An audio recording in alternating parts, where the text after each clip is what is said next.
الحمدللہ رب العالمین والصلاة والسلام علی سید المرسلین اما بعد۔ ایک بھائی اپنے سوال میں لکھتے ہیں کہ آپ نے معراج کے بارے میں گفتگو کرتے ہوئے اس بات کا ذکر کیا ہے کہ نبی علیہ الصلاۃ والسلام نے اللہ رب العزت کی ذات کو نہیں دیکھا۔ ہاں، اللہ رب العزت کا کلام اللہ کی آواز میں سنا ہے، لیکن آپ اللہ تعالیٰ کو دیکھ نہیں سکے۔ اور دلیل کے طور پہ آپ نے مسلم شریف کی وہ حدیث پیش کی ہے جس میں ابو ذر رضی اللہ تعالیٰ عنہ فرماتے ہیں کہ میں نے نبی علیہ الصلاۃ والسلام سے سوال کیا تھا کہ کیا آپ نے اپنے رب کو دیکھا ہے؟ تو نبی علیہ الصلاۃ والسلام نے ارشاد فرمایا تھا، نور انا اراہ، کہ نور ہے، میں اسے کیسے دیکھ سکتا ہوں؟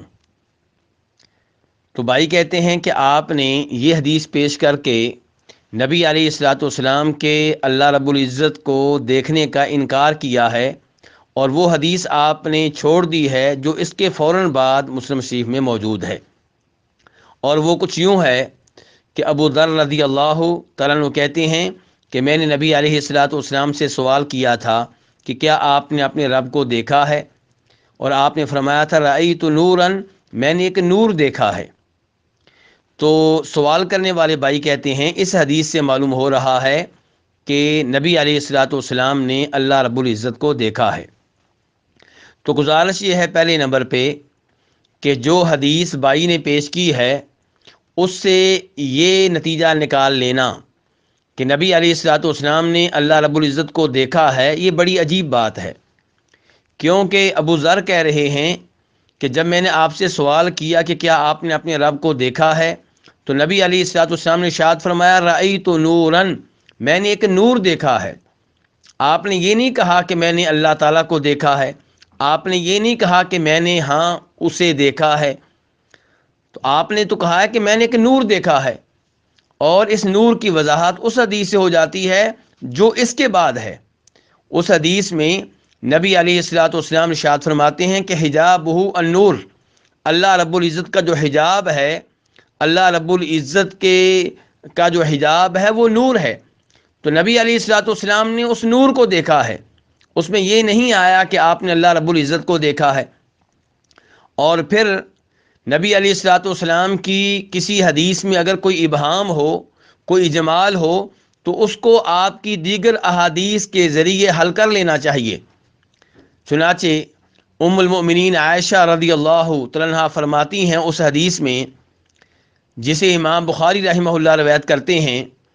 کہ وہ کہتی ہیں کہ جو یہ کہے کہ نبی علیہ الصلاۃ والسلام نے اللہ رب العزت کو دیکھا ہے، وہ اللہ پہ بہتان باندھ رہا ہے، وہ اللہ پہ جھوٹ بول رہا ہے۔ وہ کہتی ہیں کہ نبی علیہ الصلاۃ والسلام نے اللہ تعالیٰ کو نہیں دیکھا، جو یہ دعویٰ کرے گا وہ جھوٹ کہہ رہا ہے۔ یہ ہے جناب عائشہ رضی اللہ تعالیٰ عنہا کے الفاظ کا مفہوم۔ اس کے ساتھ ساتھ ہمیں یہ بات بھی ذہن میں رکھنی چاہیے کہ موسیٰ علیہ الصلاۃ والسلام نے اللہ رب العزت سے مطالبہ کیا تھا ربی ارینی انظر الیک، کہ اے میرے رب میں آپ کا دیدار کرنا چاہتا ہوں۔ تو اللہ رب العزت نے کہا تھا کہ تم میرا دیدار ہرگز نہیں کر سکو گے۔ تو اس سے پتہ چلا کہ صحیح بات یہی ہے کہ نبی علیہ الصلاۃ والسلام اس دنیا میں اللہ تعالیٰ کو بیداری کی حالت میں اپنی آنکھوں سے نہیں دیکھ سکے۔ البتہ یہ بات صحیح ہے کہ جناب عبداللہ ابن عباس رضی اللہ تعالیٰ عنہما ایک حدیث روایت کرتے ہیں جس سے یہ پتہ چلتا ہے کہ نبی علیہ الصلاۃ والسلام نے اپنے دل کے ساتھ، آنکھوں کے ساتھ نہیں بلکہ اپنے دل کے ساتھ، یعنی کہ خواب میں اللہ رب العزت کو دیکھا تھا۔ لیکن بیداری کی حالت میں اللہ رب العزت کا دیدار کیا ہو تو ایسا ثابت نہیں ہے۔ البتہ روز قیامت اللہ رب العزت اپنے نیک بندوں کو، جنتیوں کو اس بات کا موقع دیں گے کہ وہ اپنے رب کا دیدار کر سکیں، اور یہ جنتیوں کے لیے بہت بڑی نعمت ہوگی اور ان پہ اللہ کا بہت بڑا فضل ہوگا۔